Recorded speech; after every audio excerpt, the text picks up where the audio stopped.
do you get when you mix a stage actor, a superstar rapper, and a whole lot of tears? I don't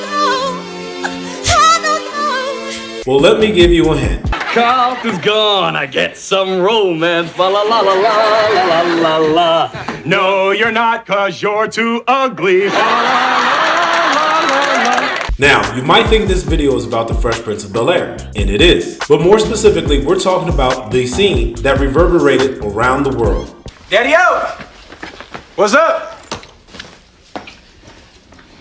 Will, I'm glad you're here.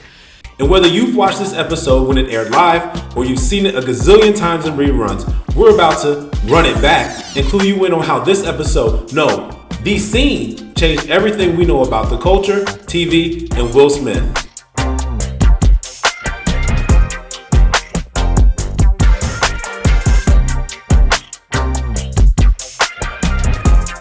Culture Crew! Welcome to Run It Back, the show where we revisit the Black TV moments that didn't just entertain us, they shaped us. I'm Uzo Metu, founder of Black Oak TV, your host and certified 90s Black TV historian, here to guide you through the shows that made us who we are today.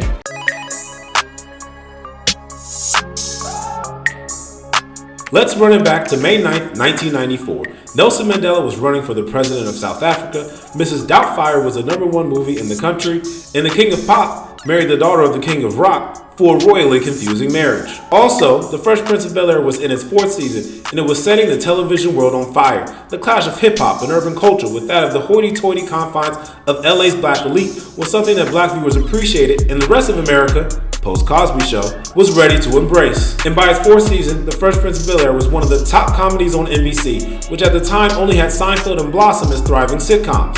Not to mention, The Cosby Show and A Different World had just come to an end in 1992 and 1993, respectively. Thus, The Fresh Prince was NBC's sole olive branch to black viewers, a highly coveted audience at the time. But on this night, May 9th, The Fresh Prince took a major leap.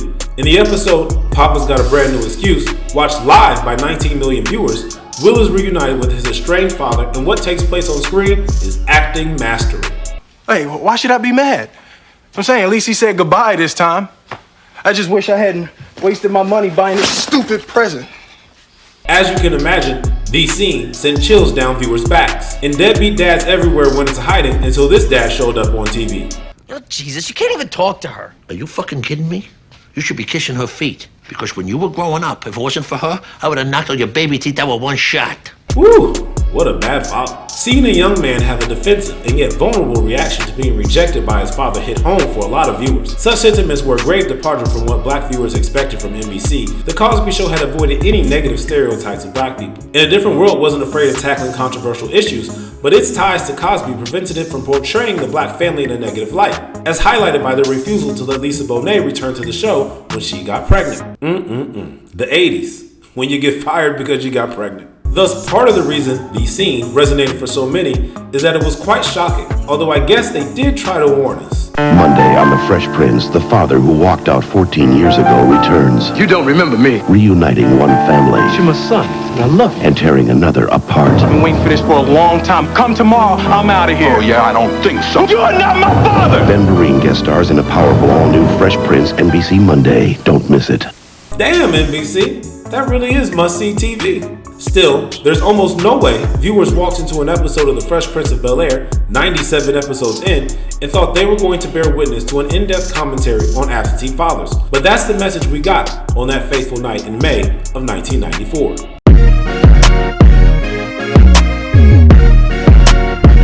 The scene clearly struck a chord with Black America. But the reason the message resonated so much was in part because it was delivered so well. First, there were amazing acting performances. We'll start with Ben Vereen, who played Will's father in that scene. He was just perfect. He gave off both nice guy and flaky father all at once, putting together the competing emotions typical of absentee fathers. You get off my back! You think I want this? It just happened! Now, when Will was a baby, I was scared. Cut the crap, all right? Cut it! Then there was James Avery, aka Uncle Phil, a masterclass in restraint. His disgust towards Will's dad was all in the body language, and the silent support at the end? A chef's kiss. And of course, there was Will Smith himself, who many say delivered one of the most heart-wrenching soliloquies in the history of primetime television. He just comes off so authentic as viewers witness his voice breaking with tears flowing down his face, It was the first time Smith had ever cried on camera.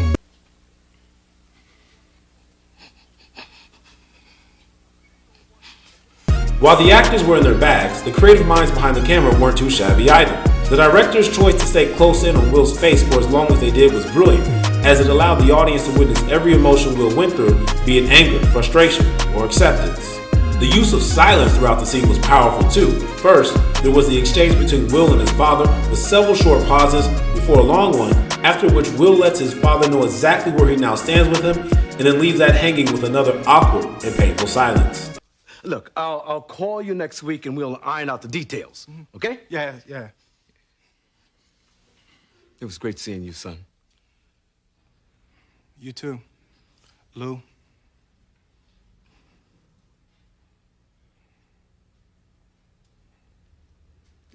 There's also the silence toward the end, where after Will rants about the life he's going to lead without his father, he pauses for several seconds, only to then admit his true vulnerability. How come you don't want me, man?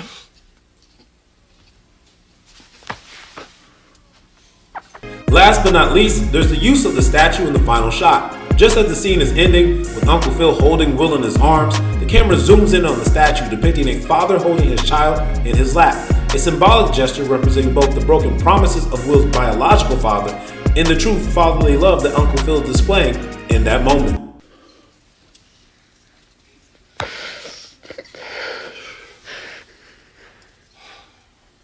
So the acting was tremendous, and the directing was superb, but the depth of social commentary in this scene was its true genius. The scene tackled the taboo subject of absentee fathers within the black community with care on both sides.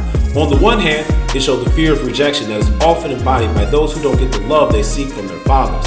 On the other hand, the scene was still willing to cut Will's father a little slack, allowing him to express the fear, the stigmatization, and the judgment of not feeling like you can be the man and father your kid needs. But I didn't run out on my family. I was there every day for them, because that's what a man does. Fine, Philip. You win. You the man. You a better man than me. You happy? The episode as a whole is also a constant reminder of how surrogates can be father figures too. In the scene just before, Uncle Phil has a one-on-one with Will to make sure he knows just how much he cares about him and the concern he'll always have for Will as a son. I miss you. Me too, man. In the hug they share after Will has been rejected by his father is a silent yet powerful confirmation that Uncle Phil will show up for Will even when his real father won't. Gosh, I sure could use a hug from Uncle Phil too. And then there's the way this episode challenged masculinity, specifically black masculinity, head on. At this point in TV history, it was rare that men, especially black men, were vehemently expressing emotional pain on television. But they did it here. Will initially tries to put on a front, coming across as tough and stoic when faced with rejection by his father. However, once his biological father leaves, and there's only Uncle Phil, his surrogate dad, Will shows the vulnerability, the anger, the sadness, thereby challenging the viewing audience's traditional depiction of masculinity with something that is much more powerful: pain. You ain't got to do nothing, Uncle Phil. Hey, ain't like I'm still 5 years old, Ain't like I'm gonna be sitting up every night asking my mom, when's daddy coming home, Who needs him? Hey, he wasn't there to teach me how to shoot my first basket, but I learned, didn't I? Hey, I got pretty damn good at it too, didn't I, Uncle Phil? You did. Got through my first date without him, right? I learned how to drive. I learned how to shave. I learned how to fight without him. I had 14 great birthdays without him. He never even sent me a damn card. To hell with him! So whether it was the acting, the directing, or the bold statements on society, this scene was a masterclass in storytelling, and it's no wonder it will go on to kickstart one of the most prolific acting careers of our time.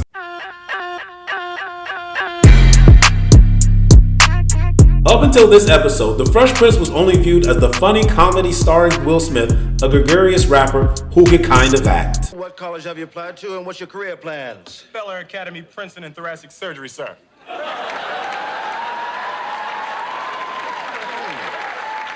Thoracic surgery, that's my field.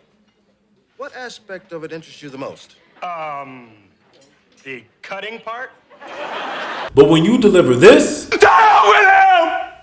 the perception of the show, the people, and most importantly, Will Smith, had to change. Let's start with the fact that the show hadn't let Smith do any dramatic acting. This was the show's 4th season and 97th episode, and Smith hadn't had a serious emotional scene in the entire series. Simply put, the producers of the show didn't think Smith could pull it off. Thankfully, someone else gave him a chance. It was the director of the 6 Degrees of Separation, whose name I can't pronounce, who let Smith play Paul, a charming con man with the ability to convince anyone of anything. It was a deep, layered, and emotional role for Smith, and he played it to a T. I was mugged out there in Central Park by the statue of that Alaskan husky. I was standing there trying to figure out why there was a statue of a dog who saved lives in the Yukon in the middle of Central Park. It was this performance that finally convinced the producers of the Fresh Prince of Bel-Air that Smith deserved a chance to go deep. And coincidentally, that particular movie also kicked off a slew of movie posters featuring black people and white people looking cool as hell together. Oh, look at all that interracial harmony. If only the movie poster for America 2024 looked more like these and less like the Joker versus Batman, we'd be in a better place. So, that's how The Scene came to be, and we talked about how great a scene it was. But the aftermath of The Scene is what intrigues me the most. Let's start with the fact that the perception of the Fresh Prince of Bel-Air was forever changed. As I mentioned, going into this episode, the series had just been a lighthearted sitcom that maybe tackled some interesting topics on the surface. Now it was a show interested in emotional depth, giving people more reasons to tune in. And the show carried that new label well. In season 5, episode 15, the show speaks on gun violence as Will gets shot and ends up in the hospital after trying to save Carlton. Carlton, whoa, man, what do you think it's that easy to just shoot somebody? I'll close my eyes.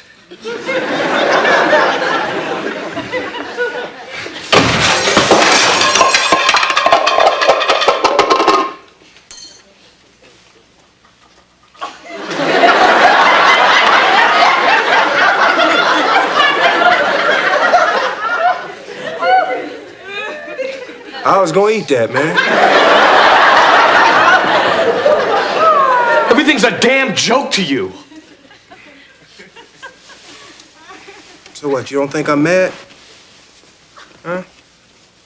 I'm laying up in this hospital an inch away from being paralyzed? You don't think I want to get up out this bed and go catch that? It's not gonna happen again, not to me! Carlton, I understand that you're scared, man. But the world can be a scary place. You just gotta learn how to deal with it, all right? Yeah, well, I found my way. That's not you, man. That's them. And in the series finale of the show, you couldn't find a dry eye in America as we watched Will frantically try to put his life together before we saw the emptying of the Banks household and a heartfelt goodbye between Will and Uncle Phil. I just don't want to go back to being just a relative again. I mean, I lived without a father and without brothers and sisters and all of that. I like this life better. I want you to call me on Sundays too, you know, when you're calling all your other kids and everything. Look, I love you, Uncle Phil, and I just don't want to lose you, you know, any of you. You're not gonna lose us. You are my son, Will. End of story. Naturally, when you have a masterpiece like we had with The Scene, the writers are going to get some credit too. The writer for this episode was Bill Boulware, who had also created 227, and by the way, is married to the real life Olivia Pope. But now he was writing on the Fresh Prince of Bel-Air for just one season and struck gold with this scene. Legend has it that this scene almost didn't happen, as the writers originally wanted Will's dad to be a pool shark, resulting in a horrible table read that everyone, especially Smith, hated. But apparently, Boulware eventually wrote it out so that Will's dad was a hard-working truck driver, which appeased Smith, allowing the scene to go on. And for Boulware, it also cemented his place in black TV writing lore, as he would go on to add another 9 black TV shows to his resume, including Cosby, The Parkers, and One-on-One. But clearly, Smith was the biggest beneficiary of The Scene. After all, he was The Scene. Prior to this, Smith was seen as a rapper turned actor with comedic timing, but this episode proved his acting range, opening doors to more dramatic roles. Entering the chat, Bad Boys.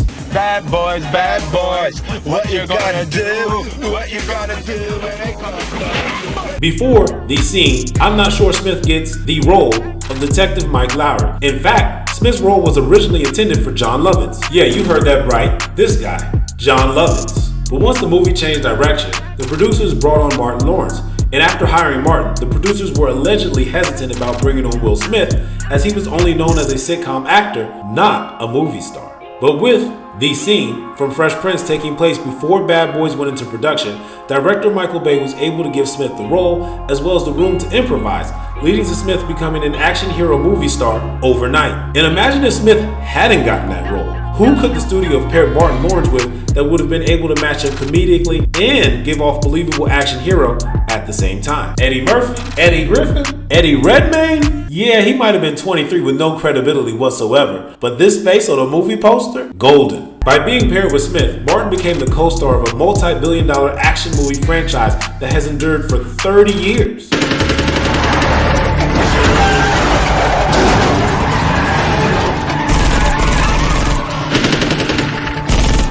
Yeah, eat that, John Lovitz. As we get ready for this movie, though, you do research on how Bad Boys started, and I was reading that it was originally intended for John Lovitz and Dana Carvey. Yeah, they were the original Bad Boy. The original Bad Boy. You're welcome. I owe my whole career to this man taking another movie. Yeah. No, I didn't take. I said yes. As big as Bad Boys was, Smith's role in Independence Day, which he got after his masterful performance in The Scene, opened Smith up to a global audience with his global release, action-packed scenes, and a $50 million opening weekend at the box office.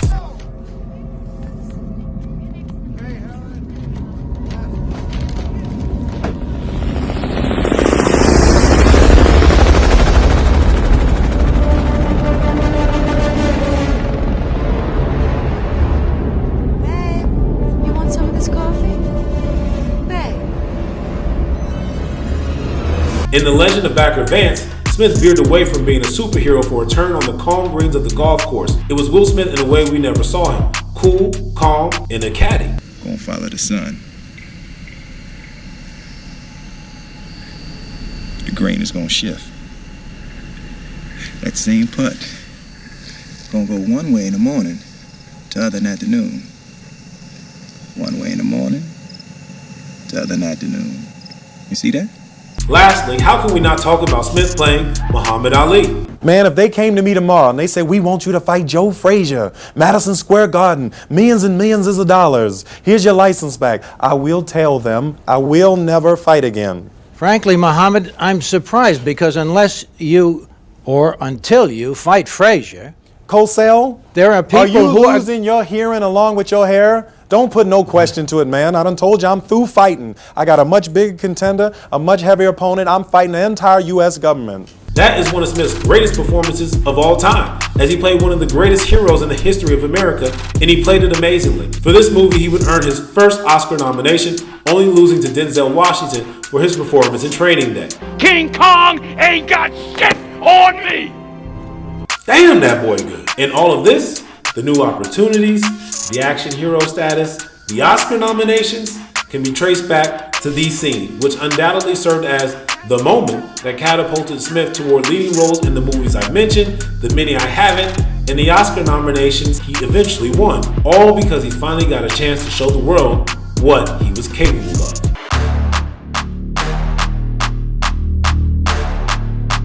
Clearly, The Scene was huge in terms of its impact on the show, its crew, and Will Smith.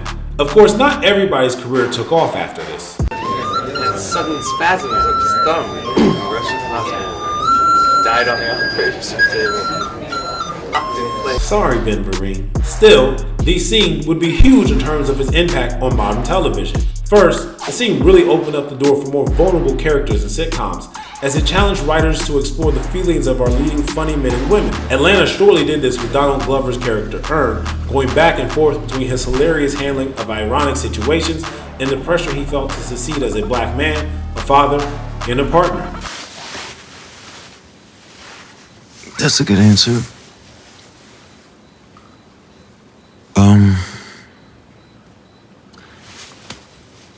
I don't know what I want. I know this arrangement works for me.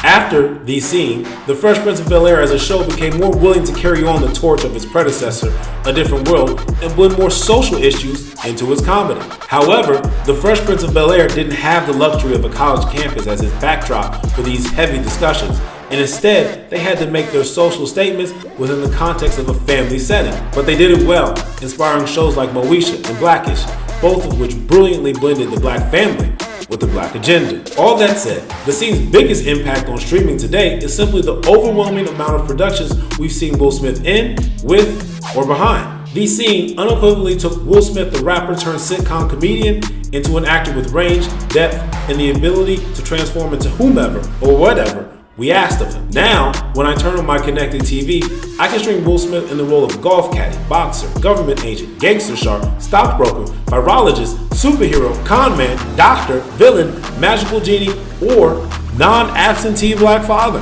And none of that happens without that iconic scene.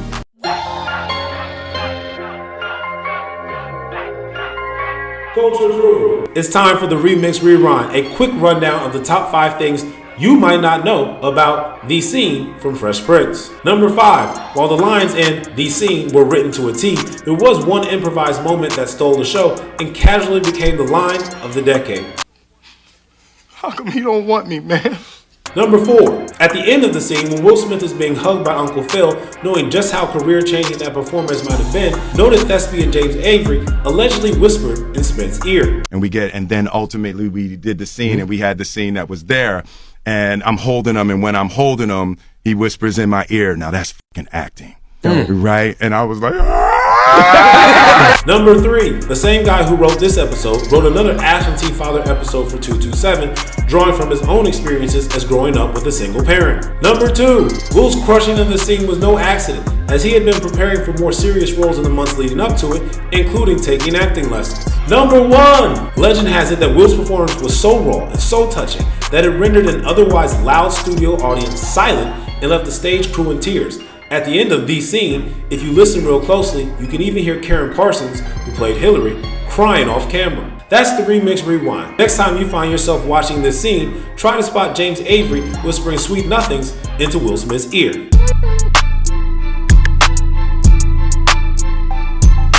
Will Smith going, how come he don't want me, man? Wasn't just a TV moment. It became a defining cultural touchstone that resonated with generations of viewers when it happened and still has an impact on the culture today. One of the most prevalent ways the scene affects today's culture is around the discussion of rejection. In the scene, we saw the emotional pain caused by being rejected by a parent. But since then, people now use the scene in clips, songs, gifs, and memes as the universal symbol for the pain of rejection in all forms. The Falcons are the absentee fathers of the NFL. Just when you think they're close, they abandon you when you really need them. Toss to White. He's in! Patriots win the Super Bowl! And in J. Cole's song, No Role Models, there are several Fresh Prince of Bel-Air references, with the overall song speaking to the unavailability of someone to look up to. First things first, rest in peace, Uncle Phil. For real, you the only father that I ever knew. The aftermath of the scene can also be felt in today's TV shows. Look no further than the currently streaming Fresh Prince reboot, Bel-Air, which in its first season further builds on the story behind Will's absentee father. The scene in Bel-Air depicts Will's father, now played by Marlon Wayans, as someone with both insecurity and anger issues. You wanna know the truth, boy? What's up? Being with your mama was the worst mistake I ever made in my life. Hey, nigga, you better chill the fuck out talking about my mom like that. Boy, you better back up.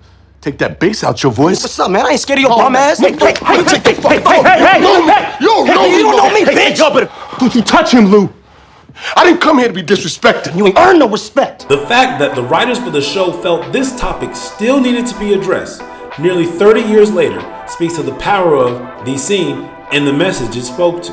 Lastly, I'd truly be remiss to wax so eloquently, if I must say so myself, about how the scene shows up in culture today without bringing up how it just might have been the Kickstarter to one of Will Smith's most life-altering moments. That's right, the 2022 slap of Chris Rock at the Oscars.